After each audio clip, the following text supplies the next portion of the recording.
ಸ್ನೇಹಿತರೆ, ನಮ್ಮಲ್ಲಿ ಬಹಳಷ್ಟು ಜನ ನಮ್ಮ ಬಾಲ್ಯದ ನೆನಪುಗಳನ್ನು ನೆನೆಯುತ್ತಾ ಹೋದಾಗ ನಮಗೆ ಮುಖ್ಯವಾಗಿ ಏನು ನೆನಪಾಗುತ್ತೆ? ಶಾಲೆಯಲ್ಲಿ ಸ್ನೇಹಿತರೊಂದಿಗೆ ಕಳೆದ ದಿನಗಳು, ಶಾಲೆಯ ಬೇಸಿಗೆ ರಜೆ, ಸ್ನೇಹಿತರೊಂದಿಗಿನ ಹರಟೆ, ದೀಪಾವಳಿಯ ಪಟಾಕಿ ಹೊಡೆಯುವ ಸಂಭ್ರಮ, ಗಣೇಶನನ್ನು ಕೂರಿಸಲು ಹಣ ಸಂಗ್ರಹಿಸಿ ಸ್ನೇಹಿತರೆಲ್ಲ ಜೊತೆಗೂಡಿ ಗಣೇಶ ಹಬ್ಬದ ಆಚರಣೆ ಮಾಡುವುದು, ಹೋಳಿ ಆಡುವುದು ಹಾಗೂ ಇತರೆ ತರಲೆ ಕೆಲಸಗಳು. ಏನಿರಲಿಲ್ಲ ನಮ್ಮ ಜೀವನದಲ್ಲಿ. ಎಲ್ಲವನ್ನ ಖುಷಿಯಿಂದ ಅನುಭವಿಸುತ್ತಾ ಬೆಳೆಯುತ್ತಾ ಬಂದೆವು. ಆದರೆ ನಮಗೆ ನಮ್ಮ ಬಾಲ್ಯದಲ್ಲಿ ಈಡೇರದೆ ಉಳಿದ, ಅದರಲ್ಲೂ ನಮ್ಮ ಕನ್ನಡಿಗರಿಗೆ ಈಡೇರದೆ ಉಳಿದ ಒಂದು ಆಸೆ ಎಂದರೆ ಅದು RCBಯು IPL ಟ್ರೋಫಿಯನ್ನು ಎತ್ತಿ ಹಿಡಿಯುವ ಆ ಕ್ಷಣವನ್ನು ಕಣ್ತುಂಬಿಕೊಳ್ಳೋದು. ನಮ್ಮ ಶಾಲಾ ದಿನಗಳಲ್ಲಿ IPL ಸಮಯದಲ್ಲಿ ಮ್ಯಾಚ್ ಮುಗಿದ ಮರುದಿನ ಶಾಲೆಗೆ ಹೋಗಿ ತನ್ನ ಸ್ನೇಹಿತರೊಂದಿಗೆ ಪಂದ್ಯದ ಬಗ್ಗೆ ನಡೆಸುತ್ತಿದ್ದ ಆ ಚರ್ಚೆಗಳು, ನ್ಯೂಸ್ ಪೇಪರ್ನಲ್ಲಿ ಬರುವ ನೆಚ್ಚಿನ ಆಟಗಾರರ ಚಿತ್ರಗಳನ್ನು ಕತ್ತರಿಸಿ ಪುಸ್ತಕಗಳಲ್ಲಿ ಸಂಗ್ರಹಿಸುವುದು, ನಾವು ನೋಡುತ್ತಿದ್ದ Tom and Jerry, Chhota Bheem ಕಾರ್ಯಕ್ರಮಗಳಂತೆ IPL ಶುರುವಾದರೆ RCB ತಂಡವನ್ನು ಬೆಂಬಲಿಸುತ್ತಾ ಟಿವಿ ಮುಂದೆ ಕೂರುವುದು ಫಿಕ್ಸ್. ಮತ್ತು ಆ ದಿನ ಸಂಜೆಯ ಓದುವ ಕಾರ್ಯಕ್ರಮಕ್ಕೆ ರಜೆ. ಹೀಗೆ RCB ತಂಡ IPL ಟ್ರೋಫಿ ಗೆಲ್ಲಬೇಕು ಎಂದು ಬೆಂಬಲಿಸುತ್ತಾ ಅದು ನಮ್ಮ ಬಾಲ್ಯದ ಒಂದು ಸವಿ ನೆನಪಿನ ಭಾಗವಾಗಿ ಉಳಿದು ಹೋಯಿತು. ಆದರೆ ಬೆಂಬಲ ಮಾತ್ರ ಹಾಗೆ ಮುಂದುವರೆದಿತ್ತು. ಹೀಗೆ ಪ್ರತಿ ವರ್ಷವೂ ಕಾಯುತ್ತಾ, ಪ್ರತಿ ವರ್ಷವೂ ಹೊಸ ಹುರುಪಿನೊಂದಿಗೆ ತಮ್ಮ ನೆಚ್ಚಿನ ತಂಡವನ್ನು ಬೆಂಬಲಿಸುತ್ತಾ ನಮ್ಮ ಇಡೀ ಬಾಲ್ಯವನ್ನು ನಿರಾಸೆಯಿಂದಲೇ ಕಳೆದೆವು. ನಮ್ಮ ಬಾಲ್ಯದಲ್ಲಿ RCB ತಂಡದ ಮೇಲೆ ಕೇವಲ ಇದು ನಮ್ಮ ನೆಚ್ಚಿನ ತಂಡ ಎಂಬ ಅಭಿಮಾನವನ್ನು ಮಾತ್ರ ಹೊಂದಿದ್ದ ನಮಗೆ, ನಮ್ಮ ಕಾಲೇಜು ದಿನಗಳು ಮತ್ತು ಕೈಗೆ ಮೊಬೈಲ್ ಸಿಕ್ಕಿದ್ದರಿಂದ ಪರಿಚಯವಾದ ಸೋಷಿಯಲ್ ಮೀಡಿಯಾಗಳು ನಮಗೆ ನಮ್ಮ ನೆಚ್ಚಿನ ತಂಡದ ಸೋಲನ್ನು ಕಂಡು ಖುಷಿಪಡುವ ಮತ್ತು ತಂಡದ ಸಾಧನೆ ಹಾಗೂ ಗೆಲುವನ್ನು ಕಂಡು ಅಸೂಯೆ ಪಡುವ ಮತ್ತೊಂದು ಗುಂಪನ್ನು ಪರಿಚಯ ಮಾಡಿಸಿತು. ಅಲ್ಲಿಂದ ಶುರುವಾಗಿದ್ದು ಮತ್ತೊಂದು ಹಂತದ ಅಭಿಮಾನ. ಯಾರೇ RCBಯನ್ನು ವಿರೋಧಿಸಿ ಅಥವಾ ಅವಮಾನಿಸಿ ಮಾತನಾಡಿದರೋ ಅದು ನಮ್ಮ ಆತ್ಮಗೌರವಕ್ಕೆ ಧಕ್ಕೆಯಾಯಿತೇನೋ ಎಂಬಂತೆ ತಂಡವನ್ನು ಸಮರ್ಥಿಸಿಕೊಳ್ಳುತ್ತಿದ್ದೆವು. ಅದರಲ್ಲಿ ಮುಖ್ಯವಾಗಿ ನಮ್ಮ ಎದುರಾಳಿಯಾಗಿ ನಾವು ಭಾವಿಸಿದ್ದು CSK ತಂಡವನ್ನು ಮತ್ತು ಅವರ ಅಭಿಮಾನಿಗಳನ್ನು. CSK ಮತ್ತು RCB ಮ್ಯಾಚ್ ಇದ್ದರಂತೂ ಇಂಡಿಯಾ ಪಾಕಿಸ್ತಾನ್ ಮ್ಯಾಚ್ಗೆ ಇದ್ದಷ್ಟೇ ಮಹತ್ವ ಕೊಡುತ್ತಿದ್ದೆವು. ಅದಕ್ಕೆ ಕಾರಣಗಳು ಅನೇಕ. ಹೀಗೆ ಸಾಕಷ್ಟು ವರ್ಷಗಳು ಕಳೆದವು. RCBಯ ಅಭಿಮಾನಿಗಳ ಸಂಖ್ಯೆಯೂ ಹೆಚ್ಚುತ್ತಾ ಹೋಯಿತು. ಪ್ರತಿ ವರ್ಷ IPL ಶುರುವಾಗುವಾಗ RCB ಅಭಿಮಾನಿಗಳು ಈ ಸಲ ಕಪ್ ಗೆಲ್ಲುತ್ತೇವೆ, ಈ ಸಲ ಕಪ್ ಗೆಲ್ಲುತ್ತೇವೆ ಎಂದು ಪ್ರತಿ ವರ್ಷವೂ ಹೇಳುತ್ತಾ ಹುಟ್ಟಿಕೊಂಡ ಸಾಲು, ಈ ಸಲ ಕಪ್ ನಮ್ಮದೇ. ನಾವು ಏನೇ ಹೇಳಿದರೂ ಕಪ್ಗಳ ಸಂಖ್ಯೆ ಮಾತ್ರ 0. ಹಾಗಂತ ನಮ್ಮ ತಂಡ ಏನೋ ಕಳಪೆ ತಂಡ ಆಗಿರಲಿಲ್ಲ.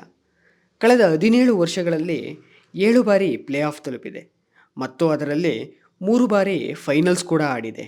ಅಷ್ಟೇ ಅಲ್ಲದೆ ಇನ್ನು ಅನೇಕ ಸಾಧನೆಗಳನ್ನು RCB IPLನಲ್ಲಿ ಮಾಡಿದೆ. ಇಲ್ಲಿ ಗಮನಿಸಬೇಕಾದ ಒಂದು ಮುಖ್ಯ ಅಂಶವೇನೆಂದರೆ, ತನ್ನ ಇತಿಹಾಸದಲ್ಲಿ ಒಮ್ಮೆಯೂ ಕಪ್ ಗೆಲ್ಲದ ತಂಡ ಇಡೀ IPLನಲ್ಲಿ ಅತಿ ಹೆಚ್ಚು ಅಭಿಮಾನಿಗಳನ್ನು ಹೊಂದಿರುವ ತಂಡವಾಗಿತ್ತು. ಹಾಗೆಯೇ ಅತಿ ಹೆಚ್ಚು ವಿರೋಧಿಗಳನ್ನು ಕೂಡ. ಸ್ನೇಹಿತರೆ, ಹೀಗೆ ವರ್ಷಗಳು ಕಳೆದವು.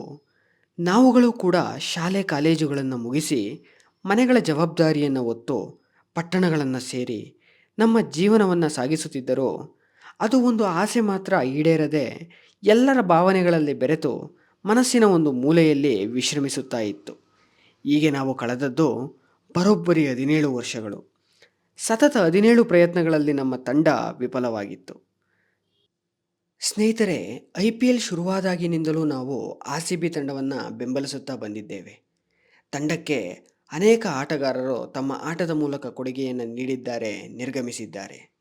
ಆದರೆ ನಮ್ಮಂತೆಯೇ 17 ವರ್ಷಗಳಿಂದ ಸತತವಾಗಿ ಸೋಲು ಗೆಲುವು, ಏಳು ಬೀಳುಗಳಲ್ಲಿ ತಂಡವನ್ನು ಮುನ್ನಡೆಸಿ, ತಂಡದಲ್ಲಿ ಎಲ್ಲರಿಗಿಂತ ಹಿರಿಯ ಆಟಗಾರನಾಗಿಯೂ ಕಿರಿಯ ಆಟಗಾರರ ನಾಯಕತ್ವದಲ್ಲಿ ತನ್ನ ಪ್ರದರ್ಶನ ಮತ್ತು ಉತ್ಸಾಹದಲ್ಲಿ ಕಿಂಚಿತ್ತೂ ಕಡಿಮೆ ಮಾಡಿಕೊಳ್ಳದೆ RCB ಎಂಬ ತಂಡಕ್ಕೆ ದೇಶದಾದ್ಯಂತ ಅಭಿಮಾನಿಗಳು ರೂಪುಗೊಳ್ಳಲು ಕಾರಣರಾದವರೇ ವಿರಾಟ್ ಕೊಹ್ಲಿ. RCB ತಂಡದ ಮೇಲೆ ಭರವಸೆ ಇಟ್ಟು ಪ್ರತಿ ವರ್ಷವೂ ನಿರಾಸೆಯಿಂದ ಹಿಂದಿರುಗುತ್ತಿದ್ದ ನಮ್ಮ ಅಭಿಮಾನಿಗಳ ನೋವು ವಿರಾಟ್ ಕೊಹ್ಲಿ ಅಲ್ಲದೆ ಮತ್ತಾರಿಗೂ ಅರ್ಥವಾಗಲು ಸಾಧ್ಯವಿಲ್ಲ. ಅವರು ಅಂದುಕೊಂಡಿದ್ದರೆ ಅವರು ಕೇಳಿದಷ್ಟು ಹಣ ಕೊಟ್ಟು ತಮ್ಮ ತಂಡಕ್ಕೆ ಸೇರಿಸಿಕೊಳ್ಳಲು ಎಲ್ಲ IPL ಫ್ರ್ಯಾಂಚೈಸಿಗಳು ತುದಿಗಾಲಲ್ಲಿ ನಿಂತಿದ್ದರೂ ಅದಾವುದಕ್ಕೂ ಗಮನ ಕೊಡದೆ ತನ್ನ ಕೆರಿಯರ್ನ ಕೊನೆಯವರೆಗೂ ಆರ್ ಸಿ ಬಿಯಲ್ಲೇ ಆಡುತ್ತೇನೆ, ಆರ್ ಸಿ ಬಿಯನ್ನು ಬಿಟ್ಟು ಬೇರೆ ಯಾವುದೇ ತಂಡದಲ್ಲೂ ನಾನು ಆಡುವುದಿಲ್ಲ ಎಂಬ ವಿರಾಟ್ ಕೊಹ್ಲಿಯವರ ನಿಲುವು ಇತರೆ ಆಟಗಾರರಿಗೆ ಮಾದರಿಯಾಗುತ್ತದೆ. ಸ್ನೇಹಿತರೆ, ಇಷ್ಟೆಲ್ಲ ಸೋಲು ಅವಮಾನಗಳನ್ನು ನೋಡಿದ ನಮಗೆ ಹೊಸ ಉತ್ಸಾಹವನ್ನು ತಂದುಕೊಟ್ಟದ್ದು 2025ರ IPL ಮೆಗಾ ಆಕ್ಷನ್. ಇಲ್ಲಿ ಮೊದಲು ಮಾಡುತ್ತಿದ್ದ ಎಲ್ಲ ತಪ್ಪುಗಳನ್ನು ಸರಿಪಡಿಸಿಕೊಂಡು ಬಂದ ಆರ್ ಸಿ ಬಿ ಮ್ಯಾನೇಜ್ಮೆಂಟ್ ಒಂದು ಬಲಿಷ್ಠ ಹಾಗೂ ಬ್ಯಾಲೆನ್ಸ್ಡ್ ಟೀಮ್ ಕಟ್ಟುವಲ್ಲಿ ಯಶಸ್ವಿಯಾಯಿತು. ಮೊದಲಿಗೆ ಈ ತಂಡವನ್ನೂ ಹೀಯಾಳಿಸುತ್ತಾ ಆರ್ ಸಿ ಬಿ ಮ್ಯಾನೇಜ್ಮೆಂಟನ್ನು ನಿಂದಿಸಿದವರೂ ಉಂಟು. ಆದರೆ ಒಮ್ಮೆ ಈ ತಂಡ ಪ್ರದರ್ಶನ ನೀಡಿದ ನಂತರ ಎಲ್ಲರ ಮಾತುಗಳು ನಿಂತು ಹೋದವು. ಸತತವಾಗಿ ಪಂದ್ಯಗಳನ್ನು ಗೆಲ್ಲುತ್ತಾ ಹೋದಂತೆ ತನ್ನ ಧ್ವನಿಯನ್ನು ಕಳೆದುಕೊಂಡಿದ್ದ "ಈ ಸಲ ಕಪ್ ನಮ್ದೇ" ಎಂಬ ಘೋಷವಾಕ್ಯ ನಿಧಾನಕ್ಕೆ ಮೇಲೆ ಏಳಲಾರಂಭಿಸಿತು.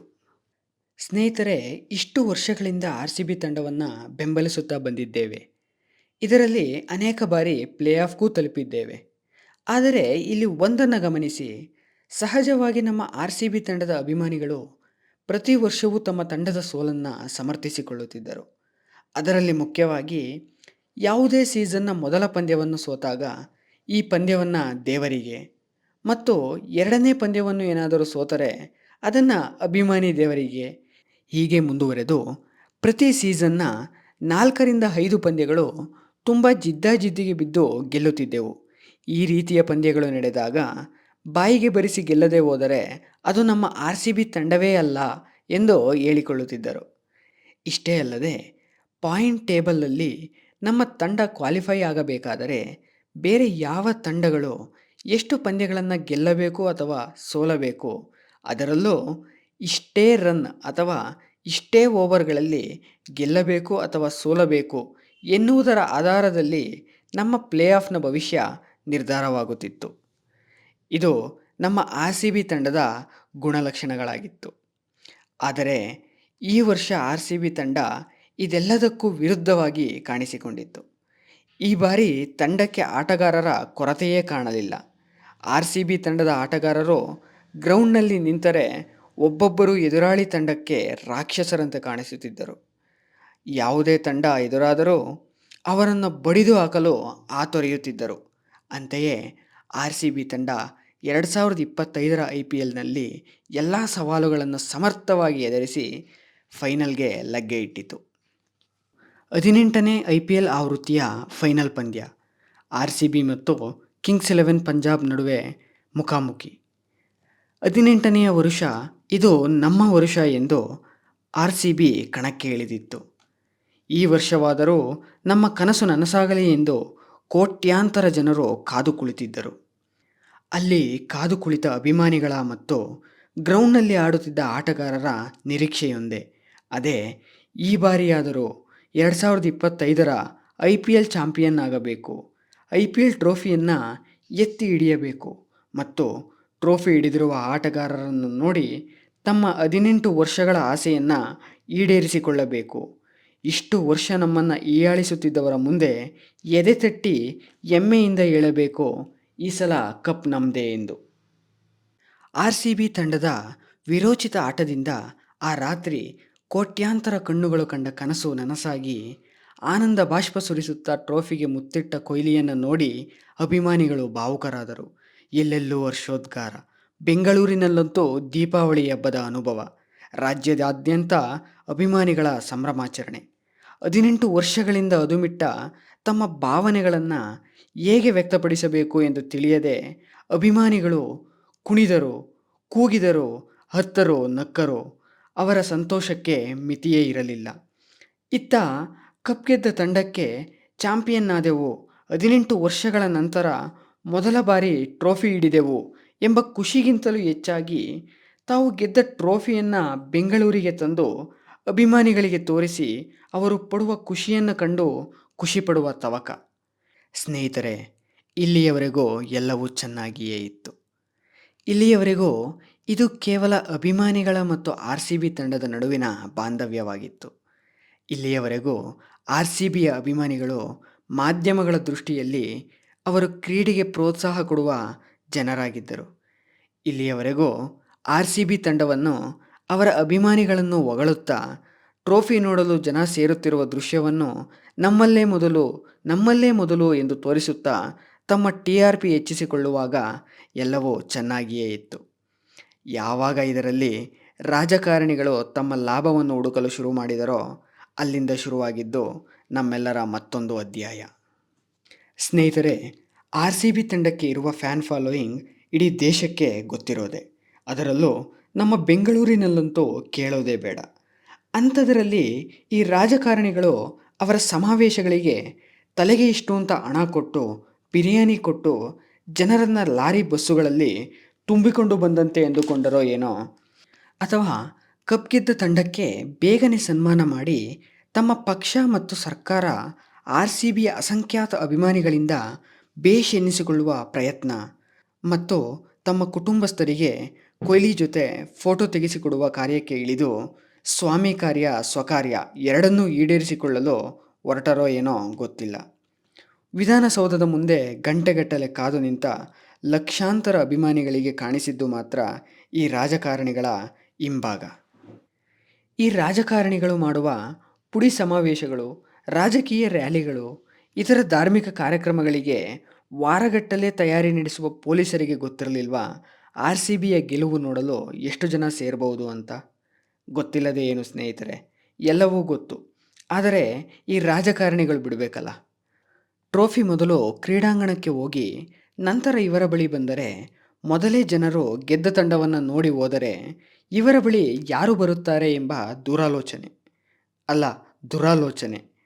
ಮೊದಲು ನಮ್ಮ ಬಳಿ ಬರಲಿ, ನಂತರ ಎಲ್ಲಿಯಾದರೂ ಹೋಗಲಿ ಎಂಬ ಮನಸ್ಥಿತಿ ಉಳ್ಳವರಿಂದ ಏನು ನಡೆಯುತ್ತದೆ ಎನ್ನುವುದಕ್ಕೆ ಚಿನ್ನಸ್ವಾಮಿ ಕ್ರೀಡಾಂಗಣದ ಬಳಿ ನಡೆದಿರುವ ಘಟನೆಯೇ ಸಾಕ್ಷಿಯಾಗಿದೆ.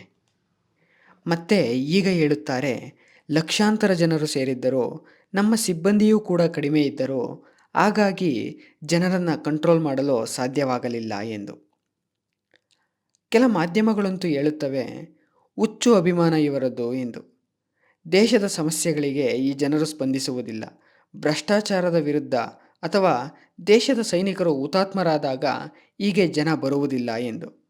ಸಂದರ್ಭಕ್ಕೆ ತಕ್ಕಂತೆ ಮಾತು ಬದಲಿಸುವ ಮಾಧ್ಯಮಗಳು ತಿಳಿದುಕೊಳ್ಳಬೇಕು, ಅಲ್ಲಿ ಸೇರಿದ್ದ ಜನ ಯಾರು ತನ್ನ ನೆಚ್ಚಿನ ನಟ ನಟಿಯರನ್ನು ನೋಡಲು ಸೇರಿದ್ದವರಲ್ಲ, ಯಾವುದೇ ಜಾತಿ ಧರ್ಮದ ಸಮಾವೇಶಕ್ಕೆ ಸೇರಿದ್ದವರಲ್ಲ, ಅಥವಾ ಯಾವುದೇ ಪ್ರತಿಭಟನೆ ಮಾಡುತ್ತಾ ಸರ್ಕಾರದ ಆಸ್ತಿಪಾಸ್ತಿಗಳನ್ನು ನಾಶ ಮಾಡಲು ಸೇರಿದ್ದವರಲ್ಲ.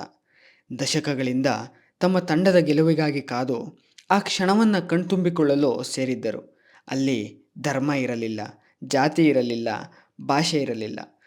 ತಮ್ಮ ತಮ್ಮ ಲಾಭಗಳಿಗೆ ಎಲ್ಲರನ್ನೂ ವಿಂಗಡಿಸುತ್ತಾ ಹೋಗುವ ಜನರ ನಡುವೆ ಒಂದು ತಂಡದ ಹೆಸರು ಹೇಳುತ್ತಾ ಸೇರಿದ್ದ ಜನ ಅವರು.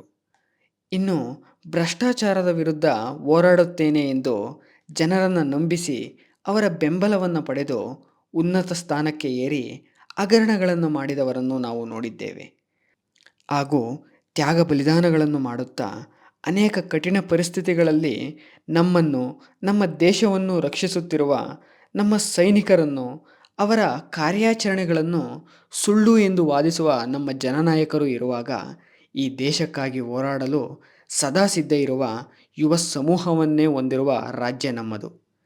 ಇದರ ನಡುವೆ ದಶಕಗಳಿಂದ ಕಾದು ಪಡೆದ ಯಶಸ್ಸನ್ನು ಸಂಭ್ರಮಿಸುವ ಅವಕಾಶವನ್ನು ನಮ್ಮಿಂದ ಕಿತ್ತುಕೊಂಡ ಎಲ್ಲ ನಾಯಕರಿಗೂ ಮತ್ತು ಮುಖ್ಯವಾಗಿ ಕಪ್ ಗೆದ್ದ ಸಂದರ್ಭವನ್ನು ಆಚರಿಸಲು ಬಂದ 11 ಜನರ ಪ್ರಾಣವನ್ನು ಕಿತ್ತುಕೊಂಡದ್ದಕ್ಕೆ ಧನ್ಯವಾದಗಳು.